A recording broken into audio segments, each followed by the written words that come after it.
When Netflix acquired the first 2 seasons of Cobra Kai, I binged it in a weekend and absolutely loved it. And we all knew a third season was coming. It was supposed to arrive on January 8th, but Netflix knew we couldn't wait that long, so now it's coming on New Year's Day of 2021. So how is this new season?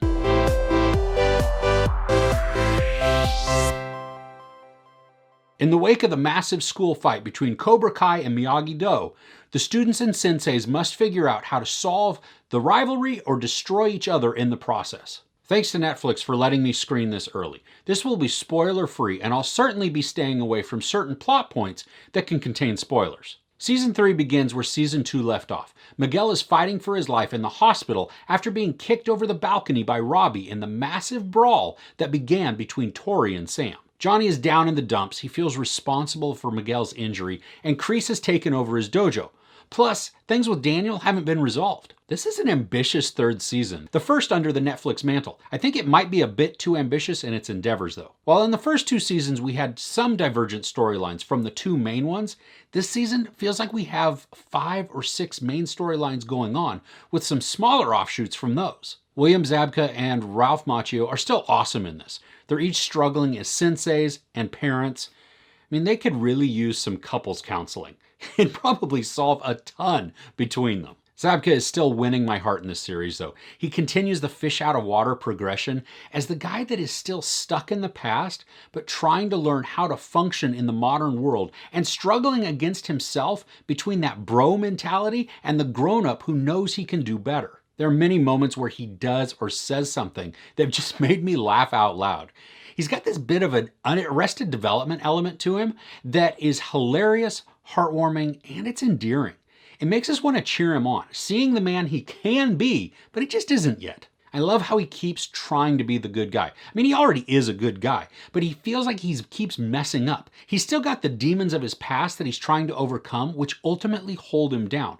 And this gives Johnny a realistic feel. The character is somebody that we can all relate to on some level. When I talk of the show being too ambitious, we have a storyline with Johnny, one with Daniel and his past, as well as the drama with his dealership, one that gives us some backstory on Kreese. We follow Sam and her emotional struggles since the school brawl.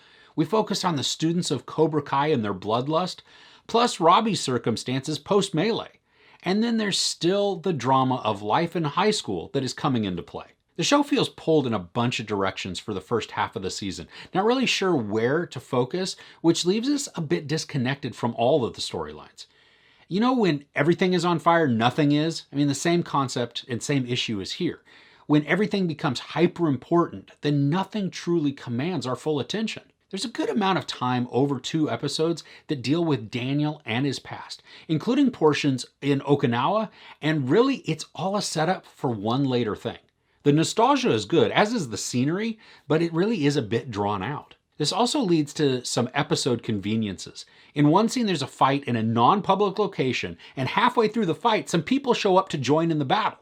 This wasn't a planned fight. It's not in a viewable space. So how do these people know how to appear there? One thing we do get, though, is a ton of karate, or at least a bunch of fights. And in just about every episode, there is some sort of exciting fight scene. Like in the Season 2 finale, many of them use long takes to give a seamless fight as the camera swings and pans between its combatants. It's wonderful to watch, and it puts us right in the middle, even if some of it feels very choreographed. So I don't know if it's actually paid product placement, but there are many times throughout this season where sponsors feel very obviously highlighted. I mean, maybe this is just some way to get the production paid for. But it's pretty blatant and in your face, so it feels forced and it doesn't feel organic to the script. Now, both The Karate Kid and Cobra Kai really deal a lot with the theme of bullies and what real strength is. I love the theme, and while sometimes it's a bit in your face, most of it really is heartfelt and feels very genuine, which makes it resonate in a good way. This season still pulls in clips from the movie series to help reinforce what's going on. It also helps to give context to some of the motivations or the struggles. Now, the second half of the season seems to settle a bit and gain some focus, kind of honing into where it wants to go. There's still a ton of excitement throughout the show, but once it narrows the story, it feels more polished and knows its direction. As the show goes along, there are some resolutions to issues, but it feels like this season is mainly a setup for a coming 4th season.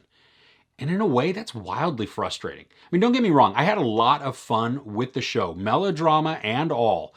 But to spend 10 episodes bringing me along a narrative only to have a climax that doesn't come, it just leaves me wanting. But even in that, I love the finale. I mean, there are so many moments that were awesome, both from an action standpoint to the story and the characters. It put a smile on my face, but also a tear in my eye knowing I've got quite a while to wait before I can expect to see a fourth season. So even though I think this season bites off a bit more than it can handle, it still delivers a lot of excitement, feel-good moments, heartwarming scenes, and genuine humor. There's no sex or nudity, a lot of profanity, and of course, a ton of violence. I mean, come on, it's karate. I give season 3 of Cobra Kai 4 out of 5 couches. Do you plan on binging this on January 1st when it hits Netflix? Let me know in the comments below. If you enjoyed this review, please give it a like. Also, don't forget to share and subscribe. I'm Chris. This is Movies and Munchies. Thanks for catching with me.